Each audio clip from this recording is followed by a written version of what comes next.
Ẹ kí hallelujah. Ẹ̀yin ènìyàn Ọlọ́run káàkiri orúgun mẹ́rin àgbáńlá ayé níbi gbogbo tí ẹ ti ń wò wá mo kí wa ní orúkọ Jésù. Mo mà tún ní ìbéèrè kan tí mo fẹ́ bi wá. Ǹjẹ́ ò kí ń ṣe alákòóbá báyìí? Ǹjẹ́ ò kí ń ṣe alákòóbá? Ǹjẹ́ o tí ẹ máa ń bíra rẹ léèrè pé ǹjẹ́ mi ò kí ń ṣe alákòóbá? Ǹjẹ́ mi ò ṣe alákòóràn? Ǹjẹ́ ìwọ náà ò kí ń ṣe alákòóràn? Ǹjẹ́ o ṣe alákòóbá? Rò ó jinlẹ̀ dáradára níbi iṣẹ́ rẹ yẹn gan, níbi tó wà, lóko òwò rẹ, ládùúgbò rẹ, nínú ìdílé, kódà nínú ìjọ Ọlọ́run, níbikíbi tó ń jẹ dé. Ǹjẹ́ ò kí ń ṣe alákòóbá? Ǹjẹ́ ò ti kó bá wọn mìíràn? Ǹjẹ́ ò ti kó bá wọn mìíràn? Má jẹ́ alákòóbá o, torí wípé kò lérè. Má jẹ́ ajẹgbodò tó ń wẹ́ni kúnra. Jẹ́ a gbàdúrà. Ọlọ́run tó dá ayé àtọ̀run, ẹ̀mí máa ṣe ọ́ lọ́ba sọ wípé o ṣé, gba ọpẹ́ wa. Gbogbo ẹ̀ṣẹ̀ dáríjì wá. Yà wá sí mímọ́, kórè wá sínú ibú ẹ̀jẹ̀ rẹ̀. Olúwa, à ń lọ sínú ọ̀rọ̀ rẹ, fi ọ̀rọ̀ rẹ yé wa. Jẹ́ kí ọ̀rọ̀ rẹ kí ó yé wa.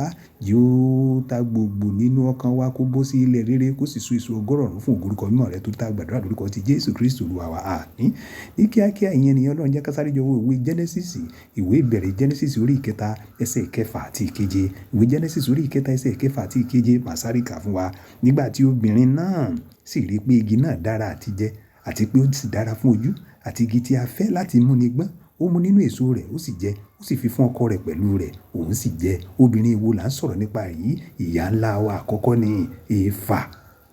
Nígbà tí ejò náà tàn, tí ọkàn rẹ̀ rọ̀ mọ́ tí ejò bá sọ, ó gbà, ó wò ó, ó sì rí pé igi yìí máa dára ní wíwò, ó fẹ́ máa mú ni gbọ́n, ó mú nínú rẹ̀, ó sì jẹ.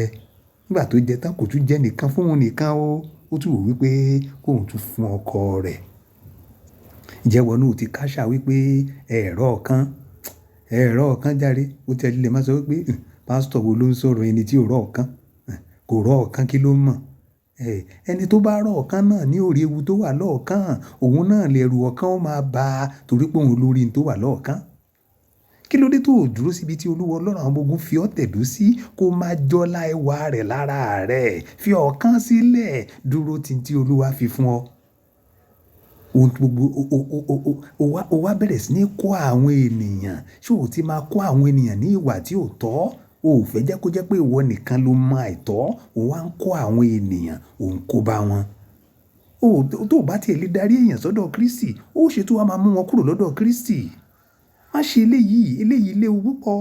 Ẹsẹ̀ keje sọ pé ojú àwọn méjèèjì sì là, wọ́n sì mọ̀ pé wọ́n wà ní ìhòhò. Ǹjẹ́ ìwọ náà ò ti fi ara rẹ sí ìhòhò pẹ̀lú àwọn ìyókù báyìí? Yípadà kúrò ní ìwà burúkú yìí, kó sì gba Jésù Kristi ní Olúwa àti olùgbàlà rẹ.